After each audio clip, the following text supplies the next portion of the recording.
나사로가 부모님을 대신해서 오라버니지만은 두 누이를 부모님이 기르듯이 마르다와 마리아를 양육하면서 살았습니다.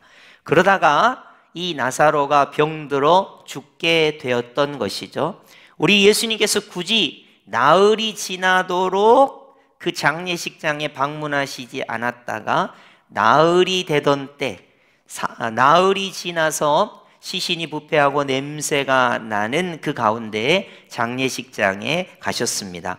그 베단이라고 하는 곳을 잠깐 보면 18절 보시면 베단이는 예루살렘에서 가깝기가 한 오리쯤 되매 그랬습니다. 우리가 오리는 2km잖아요. 심리가 4km니까요. 그래서 예루살렘과 베다니는 2km 정도 떨어졌으니까 나사로의 부고가 알려져서 예루살렘의 많은 사람들이 나사로의 장례식장에 찾아와서 울고 조문을 하면서 장례식장의 분위기가 그렇게 되었습니다. 여러분이 장례식장에 가서 조문을 하시면 어떤 장례식장에 가도 거기서 춤을 추거나 거기서 뭐 이렇게 잔치 분위기가 나는 장례식장은 있을 수가 없습니다. 우리는 가면 울지요. 그리고 위로해드리고 조문을 하게 됩니다. 여쭤봐요. 고인의 연세가 어느 정도 되는지. 연세가 많으시면 호상이라고 위로해드리고, 연세가 조금 이렇게 너무 안타깝게 일찍 가셨으면 안타깝다는 말씀 드리고, 어떻게 아프셨는지 또 무슨 일이 있었는지 여쭤보면서 유가족들을 위로하는 그런 조문이 됩니다. 과연 우리 예수님은 그토록 사랑하셨던 나사로와 그리고 그 오라버니의 죽음 앞에서 울고 있는 마르다와 마리아에게 어떤 말씀을 하실까라는 거예요. 우리 같은 사람이야 가면 참 천국의 위로를 받으시고, 어떻게 보면 연세가 많으시면 호상이고, 연세가 너무 참 빨리 가셨으면 안타깝습니다. 위로받기를 바랍니다. 이게 우리 인간이 할 수 있는 예의고, 이 죽음 앞에 장례식 앞에서 할 수 있는 모든 것이지만은 과연 예수님은 이 장례식장에서 뭐라고 말씀하시는가가 초미의 관심사가 되는 것입니다. 자, 오늘 본문 21절을 보시면 마르다가 예수께 여짜오되 주께서 여기 계셨더라면 내 오라버니가 죽지 아니하였겠나이다 라는 말을 합니다. 이 말은 쉽게 얘기하면 예수님 능력 많으시잖아요. 병자를 고치시잖아요. 그러니까 예수님께서 여기 계셨다면 우리 오라버니 나사로가 죽지 않았을 텐데요. 반대로 이미 죽어서 나흘이나 돼서 시신이 썩어가고 있으니 도대체 이 죽은 사람을 어떻게 할 겁니까? 아무리 예수님이라도 돌아가신 분을 어떻게는 못 하시겠지요. 대신 안타깝습니다. 예수님이 우리 나사로 오라버니가 살아생전에 여기 있었으면 우리 오라버니가 죽지 않았을 텐데요. 이렇게 말하는 것입니다. 여러분, 마르다도 예수님이 병든 사람은 고칠 수 있지만 돌아가신 분, 죽은 분, 장례가 진행되는 분은 어떻게 하지 못할 거라고 생각하고 있는 것입니다. 여러분, 우리도 그렇죠. 여러분도 연세가 좀 어느 정도 있으시면 장례식장에 가서 조문을 제법 해보셨을 텐데요. 여러분, 장례식장에 가가지고 우리가 할 수 있는 말이 없습니다. 위로해 드리는 것밖에 없습니다. 과연 우리 예수님은 이 장례식장에서 뭐라고 말씀하셨을까요? 23절로 가볼까요? 23절 보시면 예수께서 이르시되 내 오라비가 나사로가 다시 살아나리라 라고 예수님께서 말씀하십니다. 여러분, 이런 말을 하고 뒷감당을 할 수 있겠습니까? 자, 너 오라버니 나사로가 이제 살아날 거야. 여러분, 이런 말을 하고 뒷감당할 수 있겠습니까? 아이고, 농담입니다. 계몽령입니다. 이런 식으로 말할 수 있겠습니까? 내 오라비가 살아나리라. 이렇게 말하고 이거 어떻게 뒷감당합니까? 우리 예수님은 도대체 어떻게 하시려고 이런 말씀을 하시는 걸까요? 여러분, 장례식장에서 할 수 있는 말이 있고 할 수 없는 말이 있어요. 그죠? 우리가 아무리 예의가 없다 하더라도 장례식장에서 할 수 있는 말이 있고 할 수 없는 말이 있습니다. 우리 예수님 뒷감당을 어떻게 하시려고 이런 말씀을 하셨을까요? 이때 24절에 마르다가 이르되 마지막 날 부활 때에는 다시 살아날 줄을 내가 아나이다. 마르다가 상식적인 얘기를 했어요. 이 세상 끝날에는 하나님께서 모든 사람을 부활시킬 때가, 살릴 때가 오는데 그때나 되겠지만 지금은 아니지요, 이런 말이에요. 그때 우리 예수님께서 이 인류 역사에 예수님이 누구시라는 것을 가장 죽음 앞에서 극명하게 분명하게 선언하시는 선언을 하십니다. 그게 25절이고요. 여러분이 기독교인이라면, 예수님을 믿는다면 나는 예수님을 이렇게 믿어야 한다는 것을 확신하시면서 25절 합독해 보겠습니다. 25절 합독합니다. 시작. 예수께서 이르시되 나는 부활이요 생명이니 나를 믿는 자는 죽어도 살겠고. 아멘. 예수님께서 예수님 자신이 부활이고 생명이라고 선언하시고 계시하시고 있습니다. 여러분, 사실 여기에다가 다른 사람을 넣으면 절대로 안 됩니다. 뒷감당이 안 돼요. 자, 예수님 말고 조금 불경하지만 제 이름을 한번 넣어볼게요.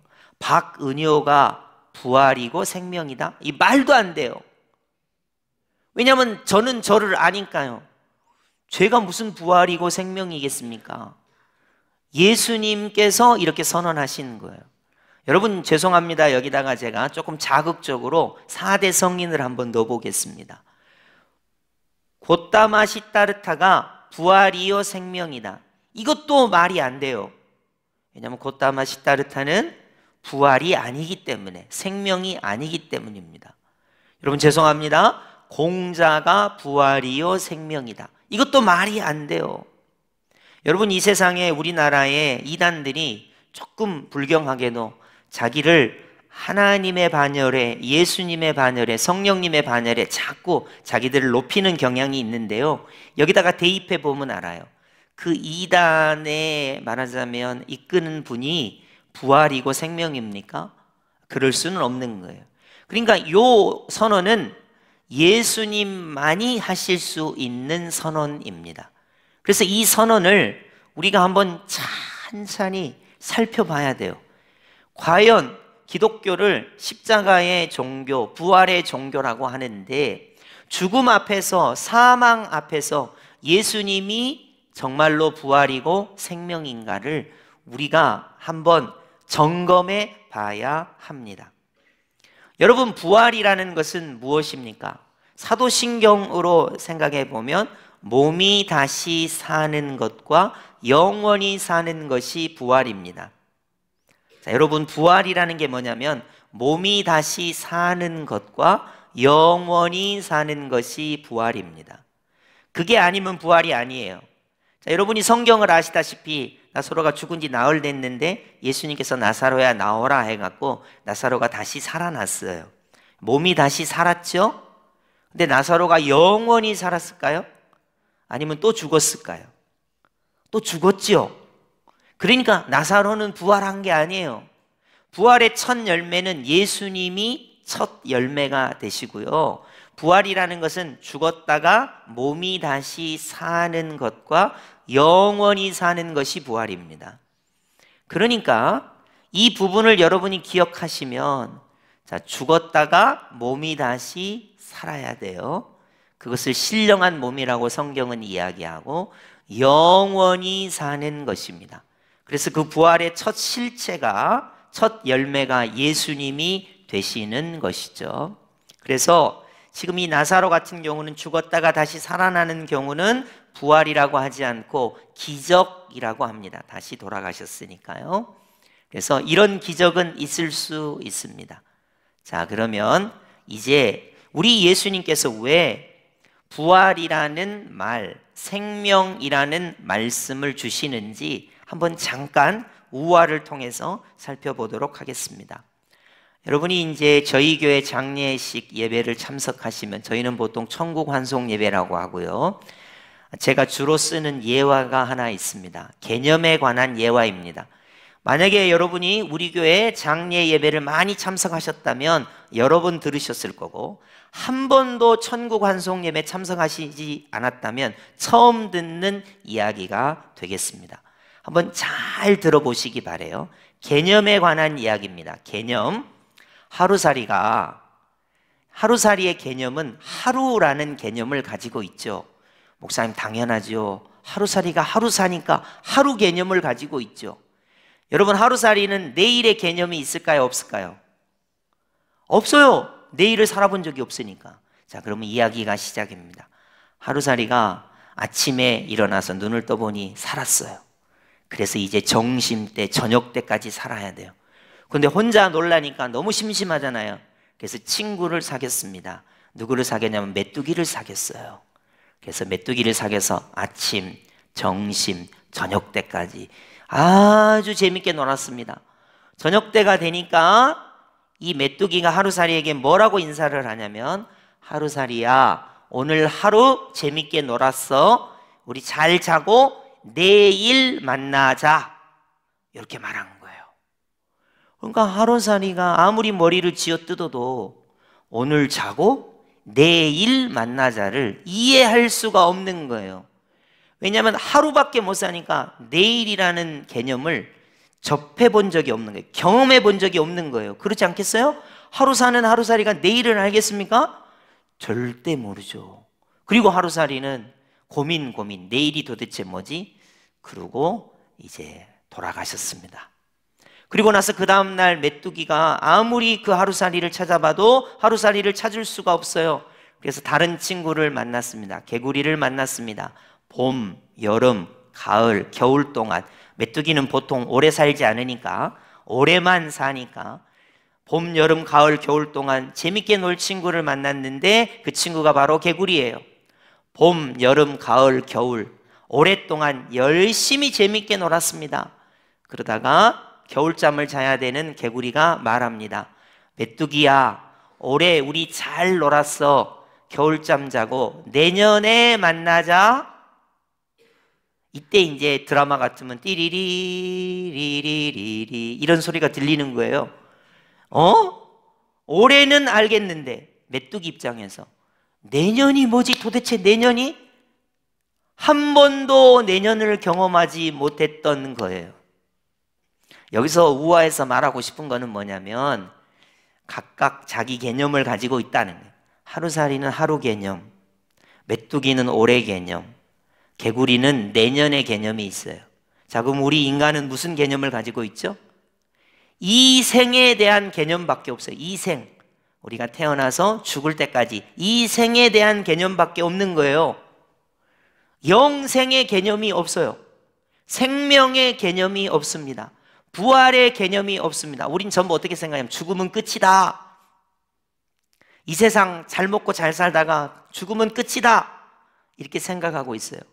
그래서 우리 예수님께서 죄에서 구원을 받으려면 십자가 보혈이라고 하는 개념을 믿어야 죄에서 구원을 받을 수 있고, 죄의 삭시 사망이잖아요. 우리가 죽는다는 것은 우리가 죄인이라는 거잖아요. 죄가 있기 때문에 죽는 거잖아요. 그러면 죄를 위하여 십자가 보혈을 믿어야 구원을 받는다는 개념을 우리에게 허락해 주시고, 자, 그러면 죽어도 다시 살려면, 영원히 살려면 부활을 힘입어야 되고 생명을 받아야 되는데, 그분 자체가 누구냐? 부활이라는 개념 자체가 누구냐? 예수님이 부활 개념이라는 거예요. 예수님이 생명 그 자체라는 거예요. 저는 실력이 없어서 부활을 줄 수가 없어요. 여러분은 실력이 없어서 생명을 얻을 수가 없어요. 그런데 여호와 하나님께서 나는 여호와다, 스스로 존재하는 분이다 선언하셨듯이 예수님이 자기 자신을 자, 사망과 죽음이 지배하는 세상에서 사는 너희들에게 개념을 알려주겠다. 예수님 자체가 부활이다. 예수님 자체가 생명이다. 죽음 가운데, 사망 가운데 두려워하지 말고 예수님을 믿으면 예수님이 부활이기 때문에, 예수님이 생명이기 때문에, 부활이요 생명이신 예수님이 사망 권세를 이기고 죽음을 이기고 우리에게 부활을 주신다, 생명을 주신다라는 것이 오늘 본문인 것입니다. 여러분, 이 개념은요 너무너무 중요해요. 자, 여러분, 이번 주에 있었던 이야기를 한번 대충 이야기해 보겠습니다. 갑자기 멀쩡했던 비행기가 출발하기 20분 전에 갑자기 연기가 피어올라요. 아마 배터리가 사고 때문에 그랬다고 그러죠? 다행히 출발 20분 전에 그랬기 때문에 아무런 사건도 없이 무사했습니다. 근데 만약에 공중에서 그랬으면요, 여러분, 그때 죽음의 공포가 엄습할 거 아니에요. 아이고, 이제 내가 비행기 타고 가다가 죽는구나, 그럴 수 있겠죠. 여러분, 미국에는 헬기와 비행기가 추돌해서 한 60여 명의 많은 사람들이 돌아가셨습니다. 거기 보니까 스케이트 타는 유망주들이 그렇게 많았더라고요. 꽃도 못 피우고 20살도 안 된 유망주들이 그렇게 운명을 달리했습니다. 여러분, 그런 일이 일어날 수 있잖아요. 여러분, 우리가 몸이 아픕니다. 병원에 입원합니다. 독감이 심합니다. 건강이 참 위태롭습니다. 여러분, 죽음의 위협이 우리에게 닥칠 때 우리는 예수님이 누군가에 대하여 확신을 가져야 돼요. 저와 여러분은 언제나 죽을 수 있습니다. 언제나 죽을 수 있어요. 이 세상에 태어나는 순서는 있지만 하나님께서 부르시는 시간은 아무도 몰라요.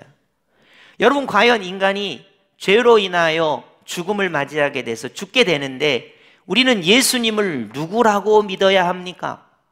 도대체 이 죽음의 순간에 장례식이 있을 때 우리는 도대체 예수님을 누구라고 믿어야 합니까? 기독교인은 예수님을 누구라고 믿어야 되냐면요, 오늘 예수님이 말씀하신 것처럼 예수님은 부활이요 생명이십니다. 그래서 이 예수님을 믿으면 나는 죽어도 다시 살겠고, 예수님이 부활이기 때문에 내게 부활을 주시고, 내가 살아서 예수님을 믿으면 영원히 사는 것을 내가 믿습니다. 이렇게 고백하는 거예요. 여러분, 세상 사람들은 죽는다 개념이 있죠. 우리 예수님을 믿는 사람은 예수님이 부활이요 생명이기 때문에 나는 안 죽는다 개념을 가져야 돼요. 난 죽었는데요? 그래도 내 영혼은 천국에서 예수님과 함께 영생복락을 누리니까. 세상 사람들은 죽는다 개념이지만 우리는 천국에서 눈을 뜬다. 우리는 영생복락을 예수님과 함께 누린다. 이 개념이 있는 거예요. 왜냐하면 예수님이 부활이고 생명이니까요. 세상 사람들은 죽는다 개념이 있지만 우리는 죽는다 개념이 없어요. 왜냐하면 예수님이 부활이요 생명이시니까요. 그럼 여러분, 예수님을 믿고 돌아가신 수많은 분들이 지금도 예수님과 함께, 부활이요 생명이신 예수님과 함께 천국에 있는 것이고, 예수님이 재림하실 때 우리는 다 부활에 동참하는 것이고, 지금 우리의 영혼은, 예를 들면 먼저 천국 가신 분들은 영생복락을 누리고 있는 것이기 때문에 예수님이 부활이요 생명이심을 믿는 자는 죽어도 다시 살겠고, 살아서 예수님을 믿는 자는 영원히 죽지 아니한다라고 예수님께서 자기를 계시하고 계시는 거예요. 이거를 알아듣고 믿는 사람과 모르는 사람은 죽음을 대하는 것이 천지 차이입니다. 여러분, 죽음은 끝이다. 무주구천을 헤매고 다니고 억울하고 원통하고, 여러분 그렇게 생각하는 죽음과, 죽음을 우리 예수님이 정복하셔서 예수님이 부활이시고 생명이기 때문에 예수를 믿는 자는 부활에 동참하고, 예수님이 생명을 주시기 때문에 예수님을 믿는 자는 죽어도 살겠고 살아서 예수님을 믿는 자는 영원히 죽지 않는다고 예수님이 말씀하셨다라고 죽음을 해석하고 부활과 생명의 개념을 그리스도인이 가져야 하는 것입니다. 자, 그래서 여러분, 우리 여수 성도계 성도님들은 자, 내가 죽음을 맞이해서 장례식을 한다거나 또는 우리가 사랑하는 어떤 분이 돌아가셔서 천국 환송 예배를 할 때에 세상 사람들은 소망이 없기 때문에 울고 불고 원통해하고 슬퍼합니다. 물론 효도를 효자라고 생각하면 그렇게 하셔야 돼요.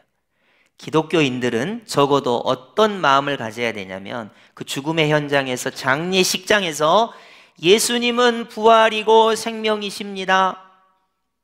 이것을 믿는 믿음이 충만해야 돼요. 예수님을 믿었기 때문에 죽어도 다시 사는 믿음, 예수님을 믿기 때문에 살아서 예수님을 믿는 자는 영원히 죽지 않고 영생하는 믿음과 소망을 우리는 충만히 가져야 하는 것입니다. 여러분, 예수님께서 이것을 말씀하시기 위하여 굳이 장례식 현장에서 나사로가 다시 살아나리라, 예수님은 부활이요 생명이시다, 예수님을 믿는 자는 죽어도 살겠고 살아서 예수님을 믿는 자는 영원히 죽지 아니하리니, 이것은 상식이고 이것은 역사적인 얘기고가 아니라 이것을 내가 믿느냐? 여러분, 성경 확인해 볼까요? 26절입니다. 무릇 살아서 예수님을 믿는 자는 영원히 죽지 아니하리니, 26절, 이것을 내가 믿느냐? 이것이 뭔데요? 예수님이 부활이고 생명이라는 이것을 내가 믿느냐라는 거예요. 여러분, 기독교인들이 성경 찬송가를 가지고 교회에 왔다 갔다 합니다. 그리고 예수를 믿는다고 합니다. 그것도 예수님을 믿는 부분적인 방편이지만 예수를 믿는다는 것은 나의 죄 문제를 해결하기 위해서는 십자가 보혈을 흘리신 예수님을 믿음으로 죄 문제가 해결되고, 죽음의 문제, 사망의 문제에서 구원을 받는 것은 오늘 본문 예수님이 부활 그 자체, 생명 그 자체이시기 때문에 예수님이 나의 부활, 나의 생명이심을 믿느냐, 그런 말이에요. 여러분, 그래서 오늘 말씀은요, 너무나 중요한 말씀입니다. 저와 여러분은 누구나 다 죽습니다. 죽게 됩니다. 그러나 이 죽음의 현장에서, 우리가 조문을 가야 하는 수많은 장례식 현장에서 잊어버려서는 안 되는 것, 예수님이 부활이고 생명 그 자체라는 겁니다. 여러분, 예수님이 우리에게 부활을 주시는 거예요. 믿는 자에게. 예수님이 우리에게 생명을 주시는 거예요. 믿는 자에게. 예수님을 누구라고 믿는 자? 부활이라고 믿는 자, 생명이라고 믿는 자에게 예수님께서 죽음을 통해서, 장례식장인 그곳을 통해서 부활이요 생명이시라고 자신을 계시하고 있는 것입니다. 아까 그 얘기로 돌아가서, 하루만 살아서 내일의 개념이 없어요. 올해만 살아서 내년의 개념이 없습니다. 이 생만 살아서 영생의 개념, 부활의 개념, 생명의 개념이 일절 없습니다, 우리는. 그래서 우리 예수님께서 우리에게 가르쳐 주시는 거예요. 예수, 그는 누구신가? 예수님은 사망과 죽음의 권세를 이기시고 우리에게 부활과 생명을 주시는 부활이요 생명이신 예수님이시라는 것입니다. 자, 우리에게 한번 이제 적용해 봅시다. 요새 우리 힘든 일이 많죠? 어려운 일이 많죠? 그런데 여러분, 우리 예수님이 사망 권세를 이기시고 부활하신 부활이요 생명이 되셔서 우리에게 부활을 주시고 생명을 주시는 예수님이라는 것을 믿는다면, 여러분 이렇게 고백하시기 바랍니다. 사망아, 너의 쏘는 것이 무엇이냐? 나는 부활이요 생명이신 예수님을 믿는 믿음으로 죽어도 다시 살겠고 살아서 예수님을 믿기 때문에 영원히 죽지 않는 영생을 누리는 사람이라는 것을 우리가 확신하고 소망하게 되는 것입니다. 여러분, 오늘 말씀이 조금 어렵습니다. 근데 죽는다는 것은 실존이에요. 부활이요 생명이신 예수님을 믿는 것이 실존이 돼야 됩니다. 실제가 돼야 돼요. 이건 믿음이 좋은 사람만 믿는 거야, 이렇게 하시면 안 돼요. 여러분, 우리는 적어도 예수님이 부활이요 생명이신 것을 믿어야 합니다. 그래야 죽음이라고 하는 이 실존적에서 우리가 죄의 문제는 십자가 보혈을 통하여, 사망의 문제는 예수 부활을 통하여 부활이요 생명이신 예수님을 믿음으로 우리는 실존적으로 부활을 누리고 생명을 누리고 영생복락을 누리게 되는 것입니다. 자, 마르다가 뭐라고 말했는지 한번 볼까요? 27절입니다. 주여 그러하외다. 주는 그리스도시요 세상에 오시는 하나님의 아들이신 줄 내가 믿나이다. 예수님은 그리스도세요. 살아계신 하나님의 아들이세요. 그 안에 예수님은 부활이요 생명이신 것을 내가 믿습니다 가 들어가 있는 겁니다. 여러분, 주는 그리스도시요 살아계신 하나님의 아들이십니다. 그렇게 여러분이 믿으세요. 그리고 어린 양이신 예수님을 믿으시기 바랍니다. 생명의 떡이신 예수님을 믿으시기 바랍니다. 생수가 되시는 예수님을 믿으시기 바랍니다. 양의 문이 되시는 예수님을 믿으시기 바랍니다. 선한 목자가 되시는 예수님을 믿으시기 바랍니다. 그리고 오늘 하이라이트, 사망 권세를 이기고 죽음을 이기는 우리에게 예수님은 부활이요 생명 그 자체가 되신다고 하는 이 놀라운 믿음이 오늘 여수 성도교에 예배하는 모든 성도님들에게 충만하시기를 예수님의 이름으로 축복합니다. 아멘.